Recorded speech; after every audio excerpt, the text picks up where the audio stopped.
Okay, can you hear me? It seems to be okay. Bismillah ar-Rahman ar-Rahim. Assalamu alaikum wa rahmatullah. So I'm not going to answer all the questions left by the courageous colleagues. Okay, it's a question of time. Anyway, so what I am trying to do is to speak about our vision, or as you can see, we don't have the same vision within, or at least I wouldn't say we don't have the same vision, we don't have the same answers to some very critical questions, and I think that this is the dynamic within the center. But what I want is reacting to what was said, the two first presentations. You will see how I'm trying to construct the whole thing as a vision. So I have 5 points as an introduction. I'm very sorry this is the old presentation. I don't have slides and anything. Just follow what I'm trying to say. I will say point 1, 2, 3, 4, 5, just to rely on your own intellect. So as the first things that I want to say when it comes to the vision of the CILE's vision and what we are trying to do, the starting point is that, as I am saying, we might share some of the broad understanding of the vision, but we don't have the same answers to some of the specific questions.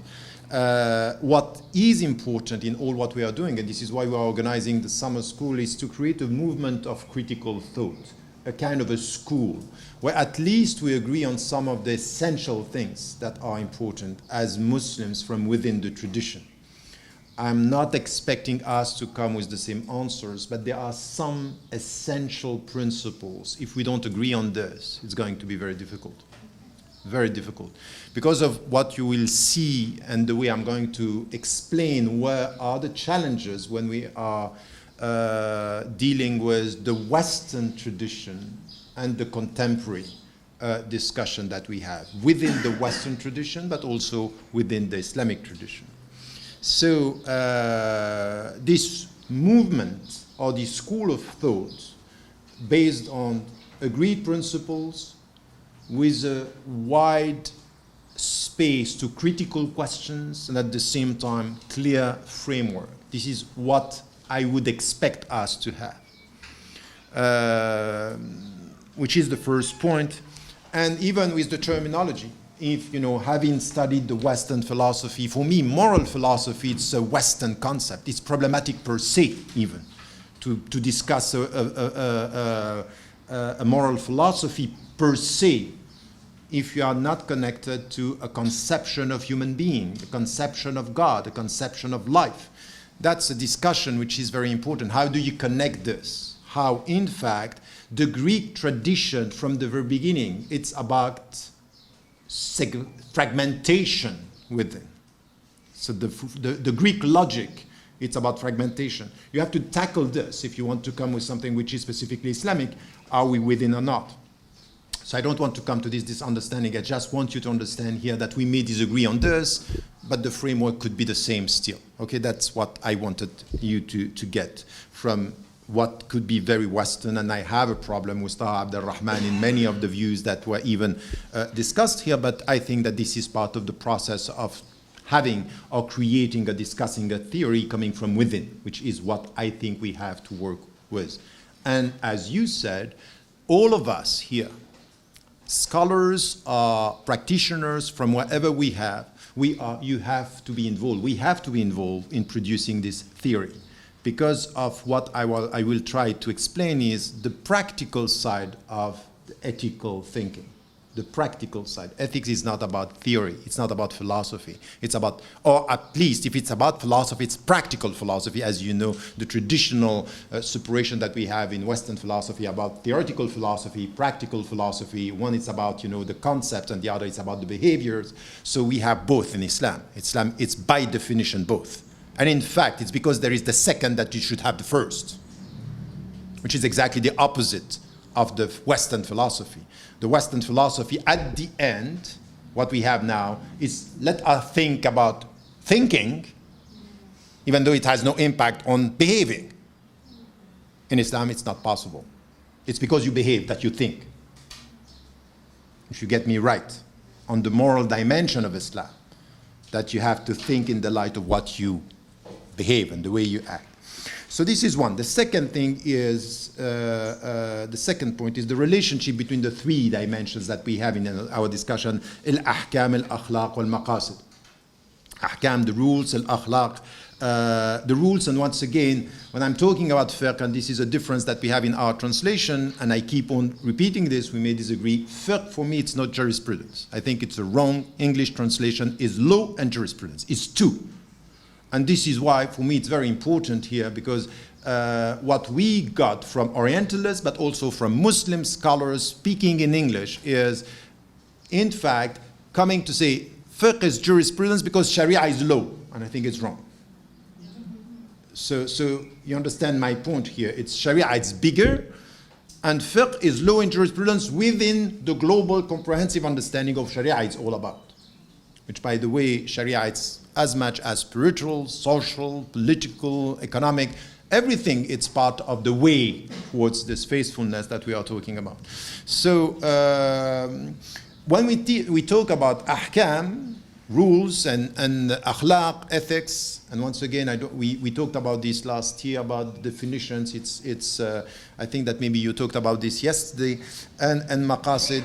I think that when we come with these concepts, it's necessary to have an overall vision, a comprehensive vision of Islam.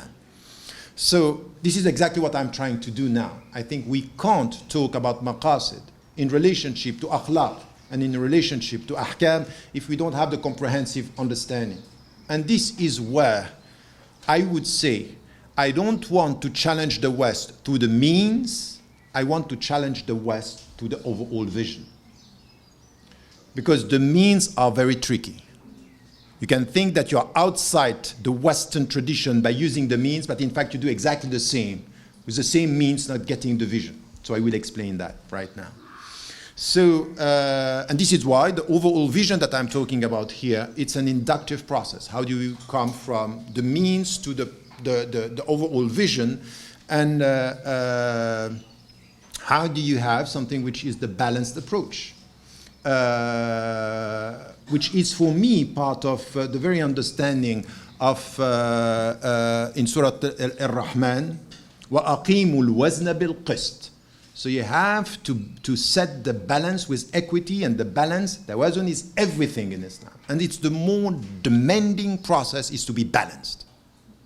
It's to be balanced between you and yourself, between you and the universe, in the relationship that you have with God. Balancing, it's the most difficult thing. It's the jihad of balancing. It's a jihad per se. Intellectual, spiritual, everything. It's about balancing. And I would say that this is where we are in the discussion. Third point in the introduction, that what I'm trying to do with you and what I'm trying to translate is all my work based on this, the starting point of my in fact, I came to ethics understanding that with the only perception of the fiqh answers to the challenge of our time, we are facing limits. That's why I can say there is something wrong in our way of setting the discussion, both within the tradition and facing the other tradition, thinking that the very way we are going to protect ourselves from the Western dominant culture and intellectual production is through the legal. And I think it's wrong. In fact, we are doing in rationality what we do in society. When you are scared of people coming in, set the rules to protect yourself from them. We do exactly the same with the intellectual challenge. We think that with fiqh, it's enough to protect ourselves from what is coming from outside. It's not going to work. And it's not. In fact, it's not working. So the third thing that, the third point of my introduction is to go from a philosophy of knowledge to a philosophy of action, which my point is this, it's our understanding of the Islamic message here, it's really to get it right, it's at the end of the day, what is the Islamic message? What is faith? Is faith only just, I acknowledge that there is God? That's not enough. This is why we are not happy when people are saying in the West, I believe in God, but I'm not practicing. Even this, I believe in God, I'm not practicing, is a contradiction in term. Why? Because faith is action. moral and rituals. But moral, faith, saying I believe in God, it has a direct ethical impact on your behavior. If not, there is a problem. Faith is to act. Faith is to behave. And in fact, to acknowledge that a taqwa per se, it's an act. It's already an action that I acknowledge that God is there. So I think that this is very important, is how do we set the whole understanding of the philosophy, so the philosophy of knowledge to a philosophy of action. Faith is about action, and action on two main directions, on the self and on the world. On the self, we have to act, we have to change, we have to reform, which is what is the notion of Salah. It's very much this, which is how do we go for this. Now, this is the third point, which is how do we go from a philosophy of knowledge to a philosophy of action, understanding that faith is the driving force transforming knowledge into the right action and making knowledge or transforming knowledge or making knowledge serve action. Now, the fourth point, it's now, I'm inductively coming up now, understanding Islam. And this is where we might not agree, because we all say we are Muslims, or for the great majority of you, we are Muslims, and it's as if it's simple and we understand what it means, which is a problem here, that I'm not sure that we understand exactly we are talking about. Understanding Islam as it comes with the revealed message, and this is why revelation is so important. Because there is something here which is, when you speak about revelation, you are saying something about human rationality, and you are saying something about human being. We are in need of a revelation. For what? What is coming with the revelation? Three things that are essential. The first is a conception of God. And by essence, in Islam, the very notion of theology is not right. We are using it for the sake. By the way, I don't think that the Muslim scholars are theologians. I think that's a problem. Because at the very essence, by the way, theology is not a Christian word, it's a Greek word. Okay, it's coming from Plato's contribution, and then it came and it was brought into the Catholic tradition after the Nicene Council.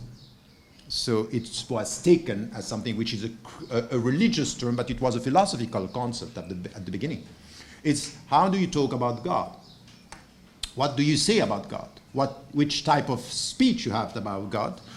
And here, what we have coming from the Quran is the only thing that you can say about God is what God can say about himself. Period. So there is the starting point is rational humility about what you can say about the invisible and the creator. So you say about God what he's saying about himself, and you can start thinking about him from what he's telling you, not what you can imagine from yourself. And in fact, what he's telling you about himself is bringing you back about something that he put in yourself, that you will come back to it by the mediation of what he said about himself. So the revelation is between you and him, and between you and you. You need this. So the revelation is a conception of God, which is essential here. But it's also a conception of reality. Of reality. El-Makhluq, what he created, is coming from him. So revelation is a conception of reality. And it's also a conception of human being. So a conception of God, a conception of reality, and a conception of human being. Why is it so important? Because what do you have now? What do you have now? When you are facing the West now, what are you facing today when it comes to why now we have to reassess all our understanding, our relationship to fiqh, our law and jurisprudence, about the legal, about the ethical, about the philosophical? Why do we have to do this? Because in fact, what you are having with what is called modernity or modernism or postmodernity is three things. The first one is remove God. Remove God. And if you remove God, what are you going to do? You are going to dismantle reality. So there is no reality. So this is why the end of the metaphysicians, as Heidegger was saying about the Western philosophy, is Nietzsche, the end of the 19th century. What we have now is analytical philosophy. It's about dismantling reality. There is no reality. Reality is even a human construct. You are projecting. could be illusion. It's what, what is based on the phenomenology. So what you see from outside, which was an intuition that, Kant had in the 18th century. He stopped by saying, this is my knowledge, I stop, and this is what I believe. From the two main books that he had. This is Dismantling Reality. And the second is Dismantling Reality, and you remove God, and you contest the fact that there is truth. No truth. You remove God, and you dismantle reality. And then what are you going to do with human beings? You dismantle gender. In fact, gender, it's a human construct. Woman, man, it's coming from a social construct. To the point now that we are questioning the fact that what is a woman, what is a man? Look at the way the whole thing is done. So if you don't understand that our revelation is coming by saying there is one truth, there is one reality, and there is gender, there is human beings. There is a woman and there is a man. Get it? If you don't start with this and you enter into the discussion with no clear understanding of the overall picture, you can at the end use the same means to think and not getting the overall picture to know how to use the means within the big picture, which is very, very tricky. Very tricky, because some things that, because it's complex, is deep. Sometimes the way we deal with complexity in our way of rationalizing everything is arrogant. It's refusing or not acknowledging the fact that here there is something which important. And even if you remove God with all this, so what we said, no truth, no reality, no gender, no human beings. And then at the end, what do you have now? And it's touching us everywhere now in the West, in Muslim majority countries. You have scholars coming and telling you, you know what? The text is not the text. There is nothing in the text. The only thing that is in the text is what you project onto the text, which is what you have with people that I like very much. I can respect them very much on many things that they are saying, but be careful. When, for example, people are saying, al-qat'i fi nas. There is nothing qat'i in the nas. The qat'i is what we agreed upon. It's qat'i. So the text is not saying anything. It's we are projecting onto the text, which is the new philosophy that you can have with Soroush, for example. Very interesting. Or Nasr Abu Zaid. Is it some kind of modern Batiniya? It could. Don't ask questions, because because on this but this is a very deep question. That's a very deep question, because al-batin and what Soroush is saying about this is very interesting. But at the point is the text the very word of God? Yes and no. If you end at removing God, no reality, no truth, not even meaning into the text except what you project onto the text, this is the new, and as you know, it's the contemporary linguistic projection onto the text. The text does not say anything. You are constructing. It's all about human construct.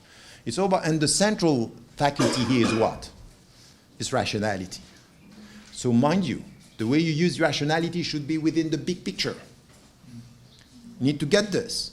You need to get something which is not only we are limited in the way we deal with rationality. So intellectual humility is essential in Islam, and it's something that is understood by other scholars. For example, Socrates saying, I know that I know nothing. It's intellectual humility.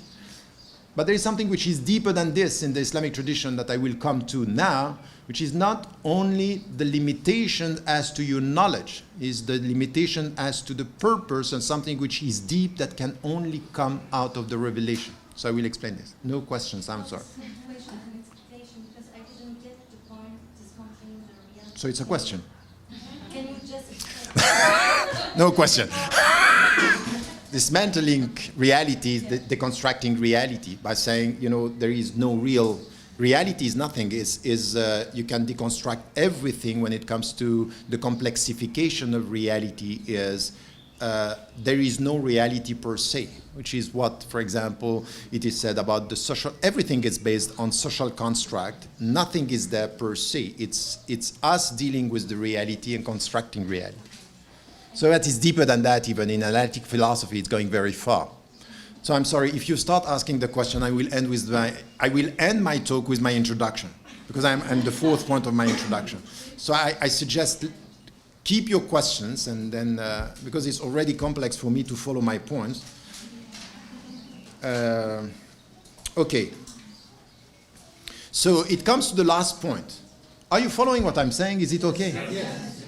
Okay. The last point is, based on all this, inductively, we come to the status of revelation. And I'm very serious. There are two things that we have to take seriously in Islam. Allah, la ilaha illahu, and the status of the text. Al-Quran al-Kareem. Al-Quran. Allama al-Quran. Just after Ar-Rahman, we have to take the text seriously. Anything which is questioning this is going to bring us into something which is thinking that we are very deep because we are using in a complex way the means, but we are losing the light. If you understand what I mean. Because Al-Quran, it's the Allahu nuru samawati wal ard. Allah is the light of the heavens and earth, but He sent the light. And what the verse that Shawqi was referring to before, it's clear. So I would say here that the status of revelation is telling us three things. That first, al-haq, there is truth. Second, there is reality. Al-makhluq. Al-khalaq, the creator. Al-makhluq, the creation. And with the reality, al-insan, there is a human being. And what is expected from us is going to be specified, explained through the revelation. Within the truth, facing the reality, and trying to change ourselves and to change the world for the better. This is what it is all about, just to simplify. So which is, once again, the starting point of the main resistance to the Western contemporary philosophy. Just what I said now, it's the resistance. You are resisting, by definition. So we have to be clear. Now, let me come with my development. And for my development, 6 points. So just to let you know where I go, the comprehensive picture. So you understand that inductively I came to this. So now I will go back to the, okay? I am doing this inductively, now I'm going deductively, okay? So deductively, the first is comprehensiveness. Second will be the source of the ethical and the legal. The third, the means that we have. The fourth, the ends, which is part of the Maqasid here. And then the fields, and then the methodology. Get 6 points? So let me start with the first one. I'm sorry, it would be good to have over this, but that's not my way. So, as it was said, and I agree with the third point of Dr. Mu'taz when he was talking about where we are in the descriptive, not the critical questions, but when he was saying, for some, the legal is not enough to produce the ethical, which is the starting point for me, is it's not enough when it comes to the comprehensive understanding to go from the legal to the objectives, from al-ahkam to the maqasid. Al-ahkam, the rules, to the maqasid, which in fact is the mainstream tradition, that the way they were thinking, even in what we had with Sheikh Shawqi this morning, it's the constructive with Shatibi. It's very much, you can see, you can feel it in all what is said behind the universal will and everything. The legal is everywhere. The legal is everywhere, to the point that it's through the legal that you say it's not legal. You know, it's natural. So the legal, the reveal is going to, so there is a legal frame through which you look at things, which is inductively, which, by the way, what we had with the Shatibi, it's a deep philosophy of law, but it's a philosophy of law. A philosophy of law. So it's through the legal that you come to the main thing, which doesn't mean that it's not, it's only connected, but you can see the route through which he went to get this. And as I'm saying, it's not enough, so we need to get the big picture. And as I keep on repeating, and this is my starting point in our discussion now, and especially for us, the great majority of us, we live in the West, but in fact, we live in the West even though we live in Muslim majority countries because the Western categories are almost everywhere in the way we think. So I would say here that what is important is when it comes to the comprehensiveness is to get the big picture. And the big picture is, as I said, the cosmology is the way Islam is telling us, the way our Islamic message is teaching us who is God and how we have the very existence of God and the very existence of the universe. And this is from where we need to get our understanding of our place within the universe and what God is expecting from human beings. This is one, so this is too comprehensive. I don't have time to go to all the details, but I want you to understand the methodology. So the structure of my talks, how I go I'm trying to explain this. So it's anything which has to do with the message, understanding the message of Islam, is understanding the legal as a means. So it's a means to achieve something which is beyond that. In the way we acknowledge that there is God, that the way we acknowledge that there is environment, there is a universe, what we have to do is to behave rightly. It's to acknowledge first is a taqwa, it's to acknowledge that Allah is here, to behave rightly, and all this is understanding that the legal is but a means to achieve this. It's not the goal in itself. And it's not, so we had a discussion in the center saying the legal is central, but it's not exclusive. It's a central means to achieve something which is beyond that. Okay? It's a central means. It's a necessary means. Now, having said this, and we have the comprehensive, we have to ask ourselves, and this is where my first critique of what was coming from the fiqh tradition, it's essential. Coming from both the legal and the philosophical at the same time. So this is where I started my critique of what we had in the Islamic tradition, saying, what are the sources of the ethical and the legal? What are the sources? And then what we had coming from the fuqaha, mainly the sources, and when they started from fiqh to usul al-fiqh, they were saying the sources are textual. In usul al-fiqh, al-Quran, wal-sunnah, wal-ijma' wal-qiyas, it's all based on the textual. These are the source of the legal and by extension, the ethical, the text. And I have a problem with this. Because I think, and this is what you have in the book, Radical Reform, and where we are questioning the scholars of the context as well, is that not only the text is a source, but the text, the central, essential place of the revelation is telling us that the universe is also, it's also a source of ethical and legal. To the point that there is something that even in the way we deal, in the terminology, that Allah in the text is relying on something which is produced by the interpersonal relationship of people by saying what is right is ma'ruf, is known by the people as being good. Known by the people as being good means that revelation is confirming something that could come out of the interpersonal dynamic within a society and a culture. So there is something in the text trusting the very nature of human beings, which is what Shawqi was referring to and all the scholars are referring to when they speak about fitra, and speak about something that we have inside. So we have to be cautious with human beings, but we can trust the deep, the essential nature of human beings. But we have to be cautious with what they do, but we trust who they are. Okay? Who we are in nature should be trusted. What we do should be, we have to be cautious. We have to be very cautious with human beings in the way they behave.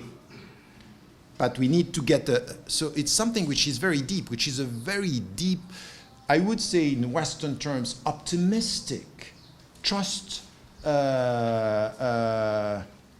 worthy relationship that you have with the very meaning of human being, with the very being of human being.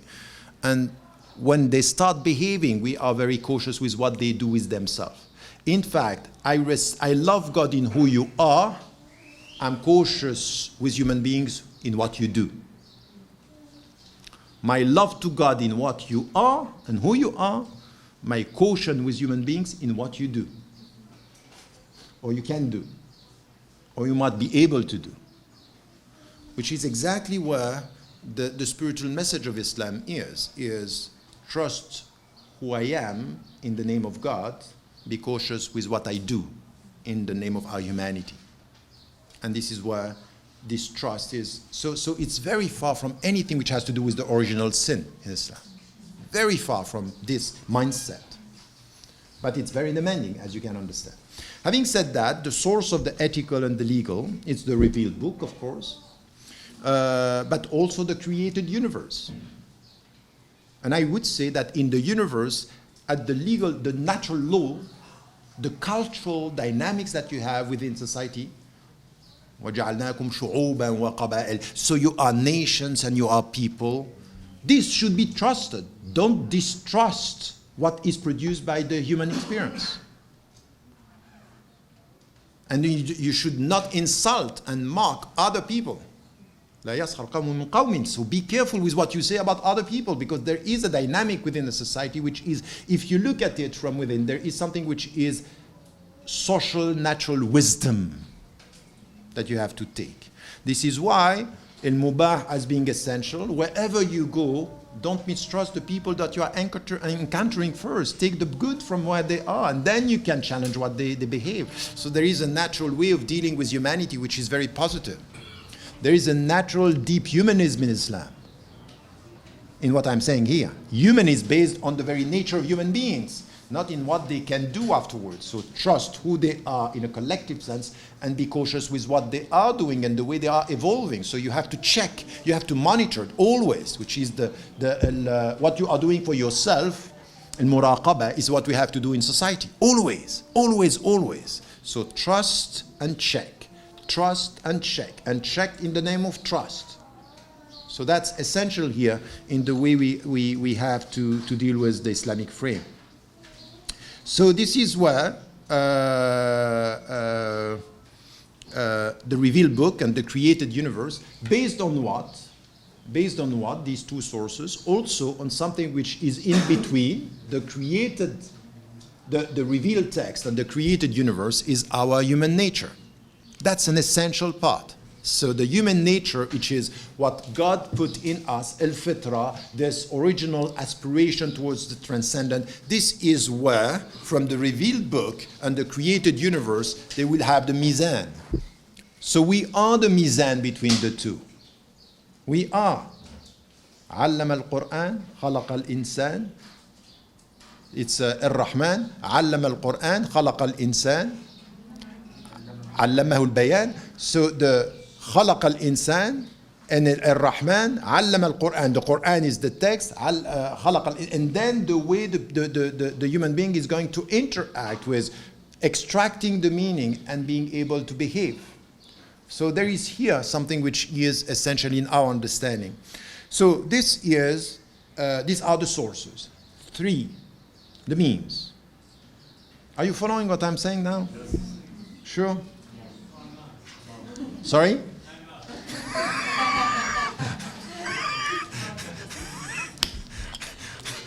By accident.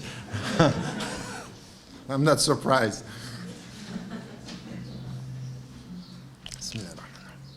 Means. So, what are the means through which we can get al-akhlaq, al-ahkam, and even the maqasid? And I want you to get this triology that I'm talking about, the 3 dimensions, the 3 notions, are all coming from this overall comprehensive understanding.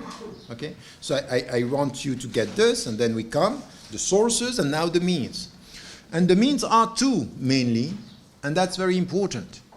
One of our means is the very nature of human being. And this is why we need to get the conception of human being, understanding of the one of the means of producing the ethical frame and even the legal frame, and getting the maqasid is based on our very nature. So you have to come back to yourself. In fact, there is no moral objectives in society if you don't come back to the moral objective in your intimacy.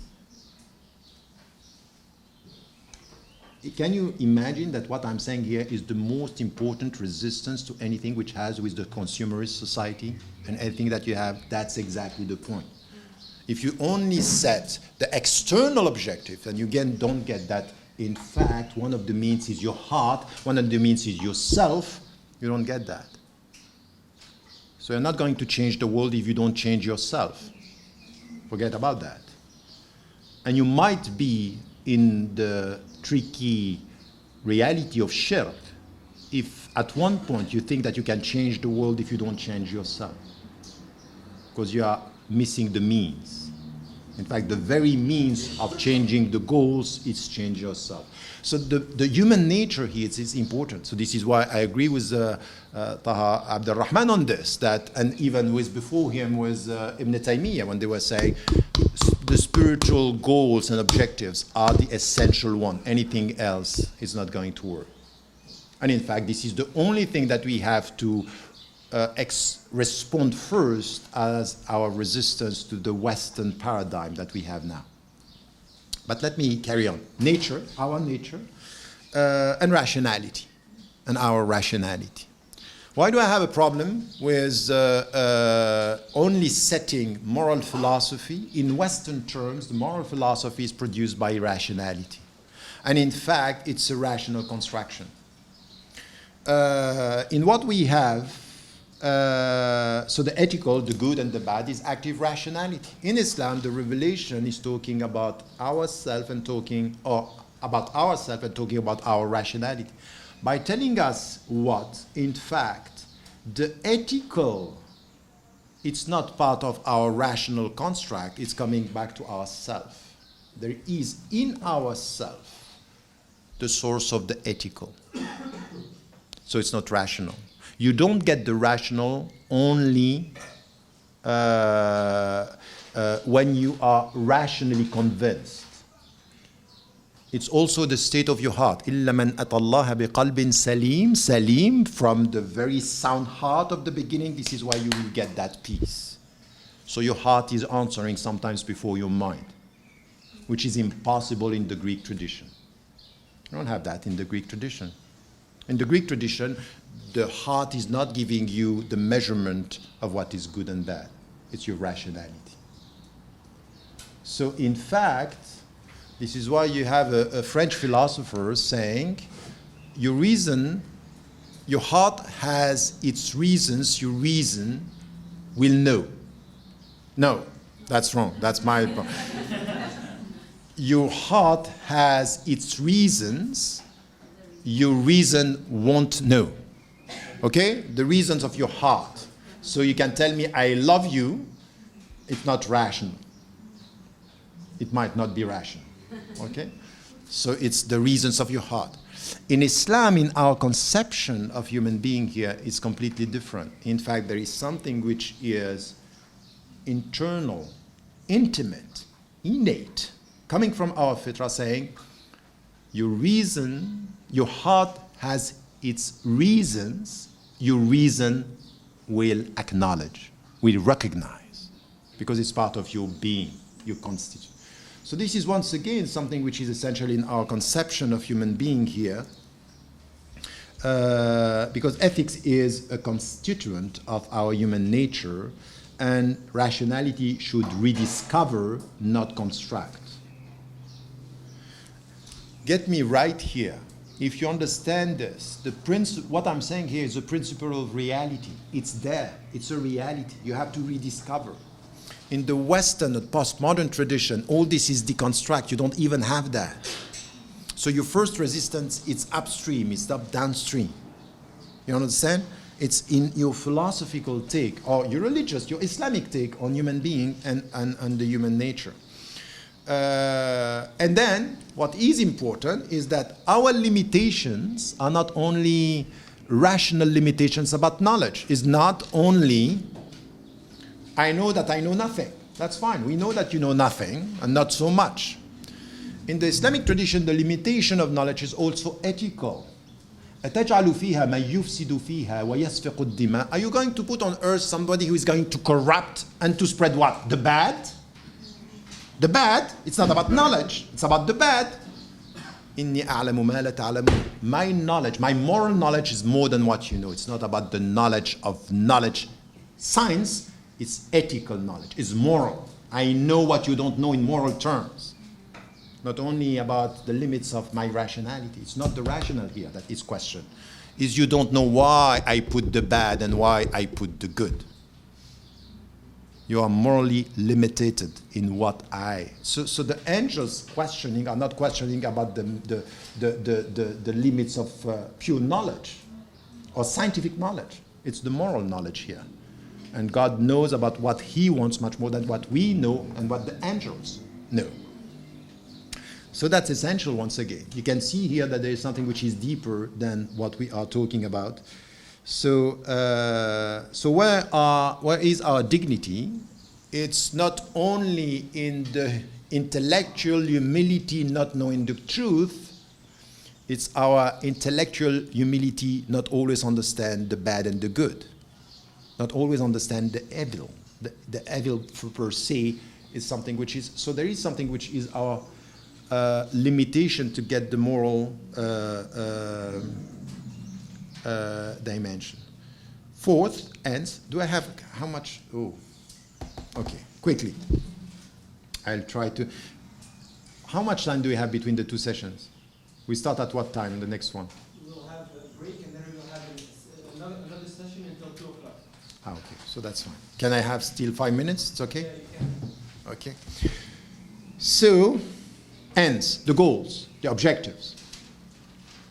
And that's also something which is, we translated into English, Maqasid into higher objectives or purposes or goals or ultimate goals. That's also problematic. In philosophical terms, you have a word which is not really much in English, it's very much in French. And it's in fact very close to the Arabic. It's finalities, les finalités, finalities. You have it in English, but it's not very much used. It's very specialized philosophical books, which are the ends, the ultimate goals and higher objectives. This is what we are saying.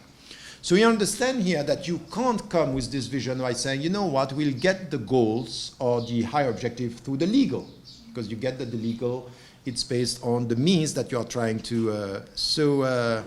I would say that the way we are going to set the goals and the ultimate objectives or the high objectives is, of course, based on our understanding of the revelation. Why? Because the revelation, once again, is setting the point that there is one truth, there is reality, and there is a goal.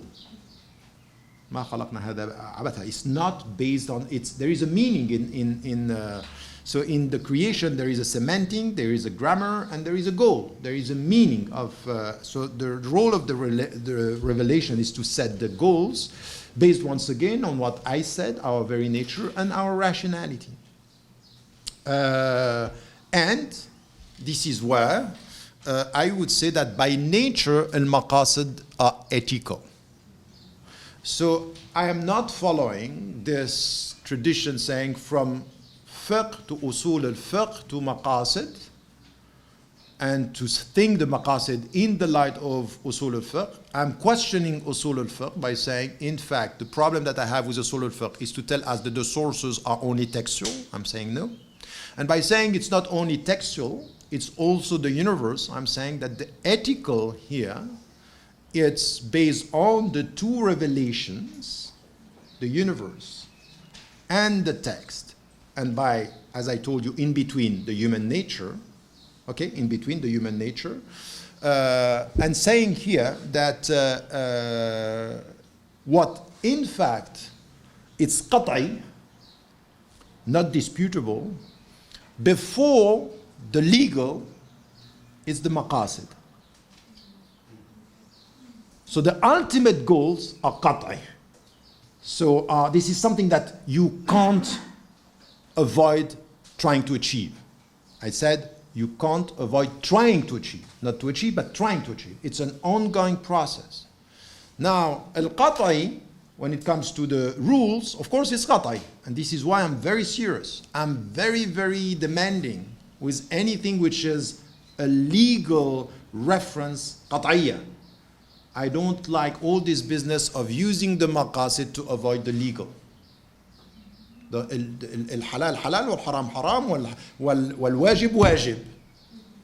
Now, how you are going to translate the qat'i into the reality means that you have part of الظني في التنزيل أو التطبيق. So the fact that you are going to implement this means that you need to get the context, you need to understand the environment. Why? In the name of the objective that is not going to change. Justice is justice, you need to achieve justice. And dignity is dignity, you have to achieve dignity. Now, the way you are going to deal with the rules, it's very important. So I don't want maqasid at the price of الضوابط أو الأحكام. That some are saying at the end, this is al-maqsid, this is so important that al-ahkam are not so important. No. What is demanding is to be very strict with the rule, but to be intellectually committed to find the right way of implementing the rule in a specific environment to achieve the objectives. You understand where it is? But it's not one at the price of the other. It's not, I wouldn't like a new school of maqasid questioning all the rules in the name of, big and nice maqasid, as we have now. We have some who are so unease with some of the rules that they are trying to go to the maqasid to avoid this. So it's a deep discussion here. I don't have time, but I want you to understand what I'm saying here is the relationship between so where for me are al-qat'iyat, it's not only in the way we deal with the text and the rules, it's also in the way we have to think about the objectives. I'm saying this is indisputable. It's immutable per se, and we have to we need to get the regulations. So I'm sorry, I don't have time. It would take more time to discuss this, but this, I think that you understand why I am here. 5, the fields. And when it comes to setting the maqasid and in which we have to think about it, extracting, as I said, get me right here, extracting the ethical from the scriptural sources, but also from the universe, from what is happening, the way it should be. The ethical is not only coming from the text. The text is giving us objectives, but reality is also telling us something about the objective. If you want to keep the reality, for example, if you want to keep the reality, you can't just come back to the text and say the text is going to tell me everything about the reality the way we understand it now. You need to deal with contemporary sciences to understand what is said about the reality, how it works, how it is structured. The how, it's important. Reality has to do with how it is and how it is. So you need to rely on sciences. So the ethical cannot only come from the text, it's also coming from the people understanding the how it works, to be able also to say, in this way, how am I going to keep the morality and the ethical framework with this? If not, if we are disconnecting the two, we are in danger. So you understand.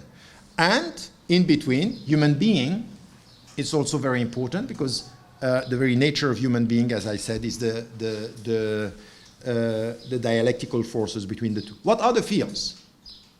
All the fields.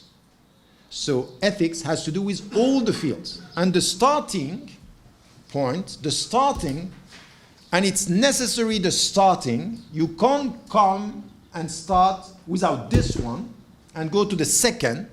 The first is the spiritual. It's the self. The spiritual dimension.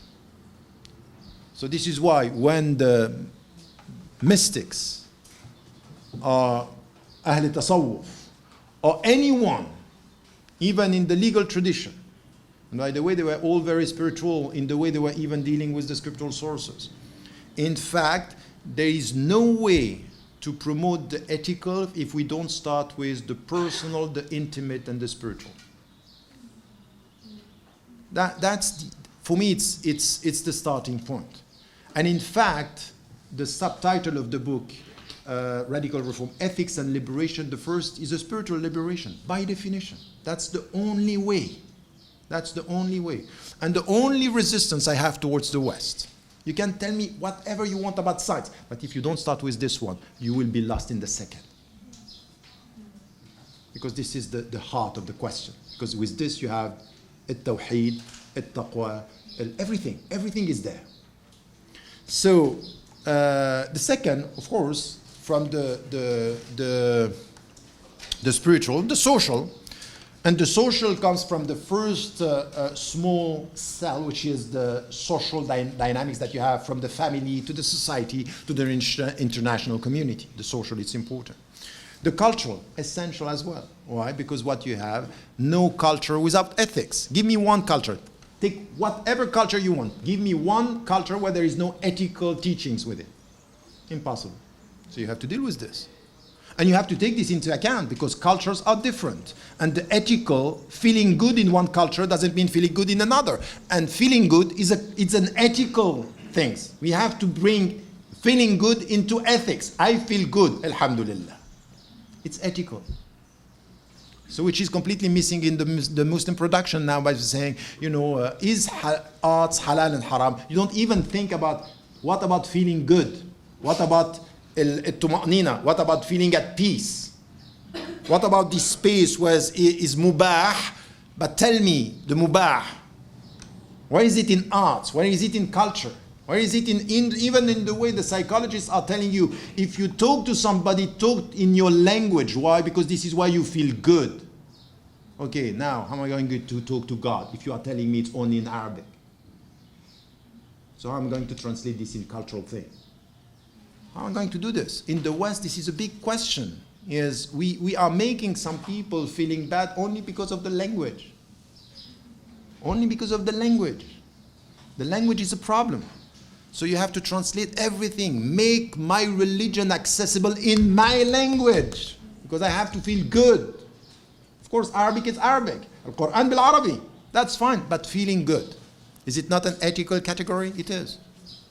So, social, cultural, scientific. Scientific, of course, anything that has to do with knowledge. And we need ethical objective in all this. This is why, if we are serious about anything which has to do with ethics, al-ahkam, wal-maqasid, we need to bring together the scholars and the practitioners in all these fields. All these fields. And by the way, in the first one, it will be very important for us to bring into the discussion psychologists in the spiritual. You know what is happening in our community now? They all go now in this very new fashion that you have, which is this new age of, is what? Personal development. That's mashallah. Know how to breathe, know how to be with yourself. These are all techniques. Feel good. This is shirk. Shirk. When the means are becoming the ends, it's shirk. Shirk. But you feel good.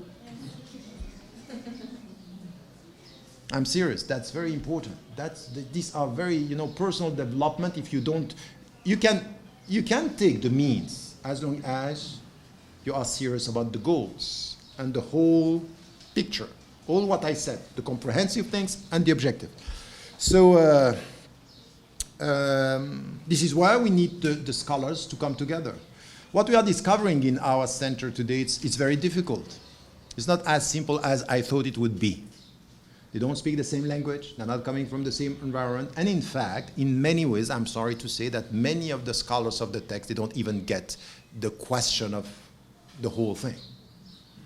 So what Dr. Mu'taz was saying, or Sheikh Shawki, or all of us, this is where we are now. How are we going to bridge the divide between the two universes of reference? That's very difficult.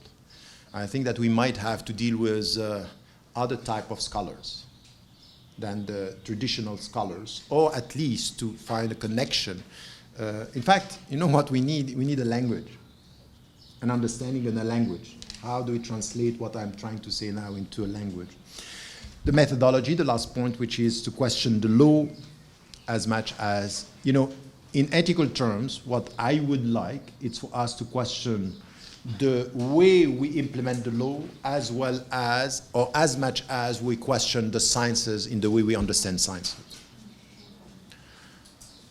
So in fact, I would say that for you, young, Western and not Western students, one of the most important tasks is not only to come to your Islamic tradition and to question some of the rules, is to be equipped to question scientific dispositions and regulations and certainties in the West.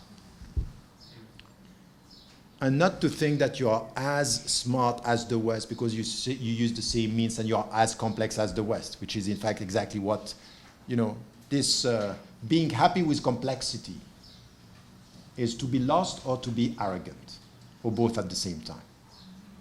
What we need to do here is to be able to question the scientific. And you can see with our scholars, very often they have a distance with the knowledge of the West, but there is a mixture of seduction and rejection.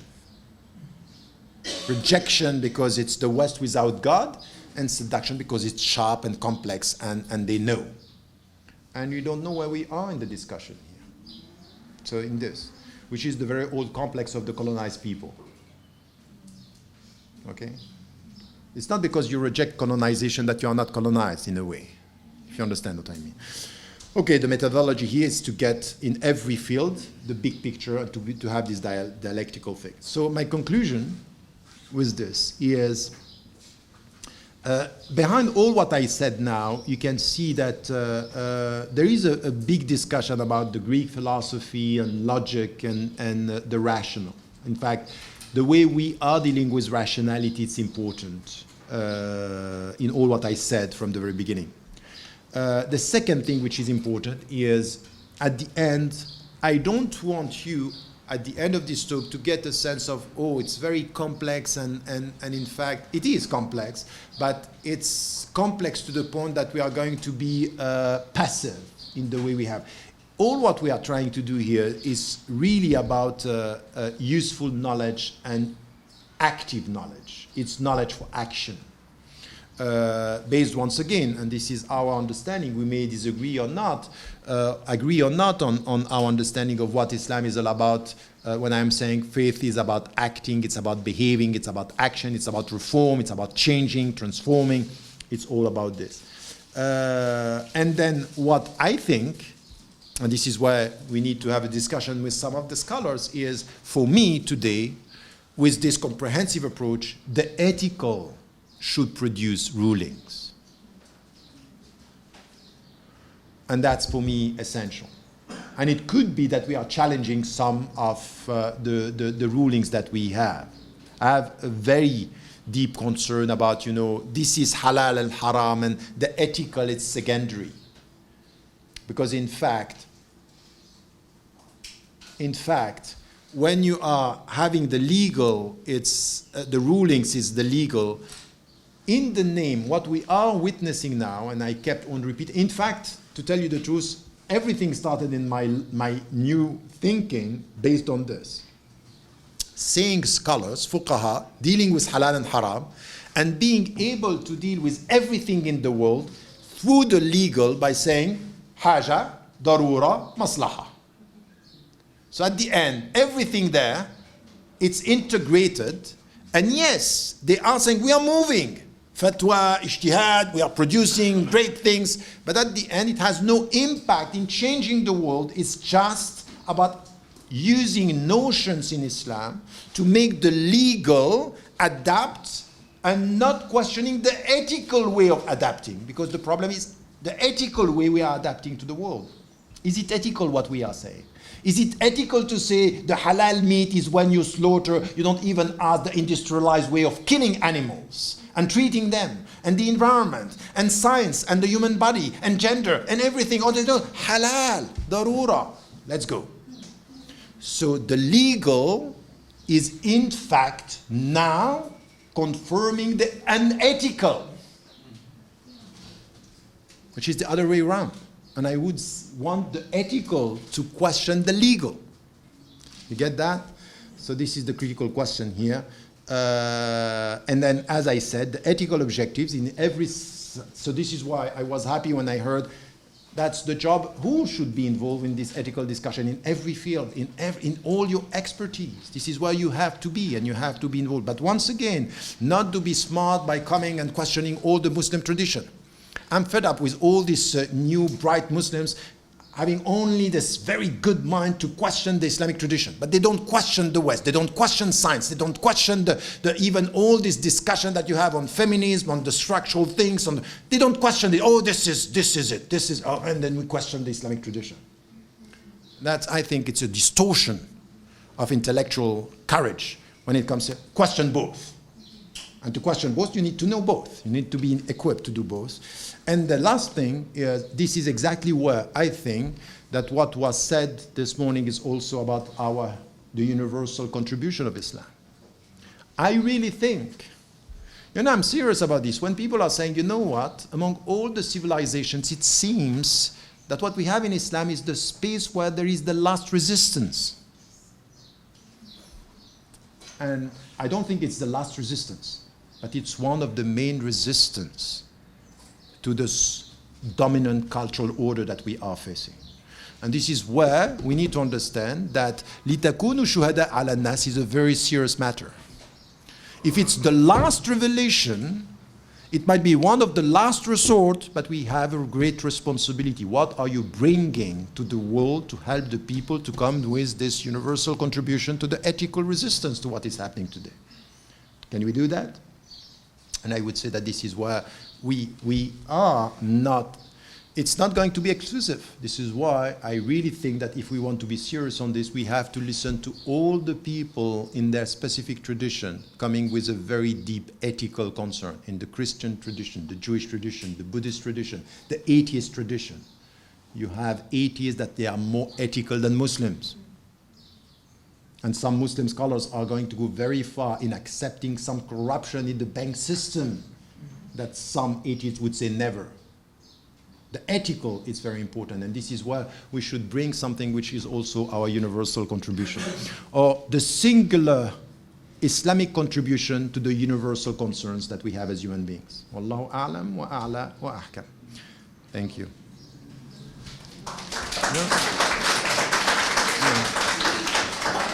I have a fatwa which is, you never clap, please. The first one who claps will be out of the class.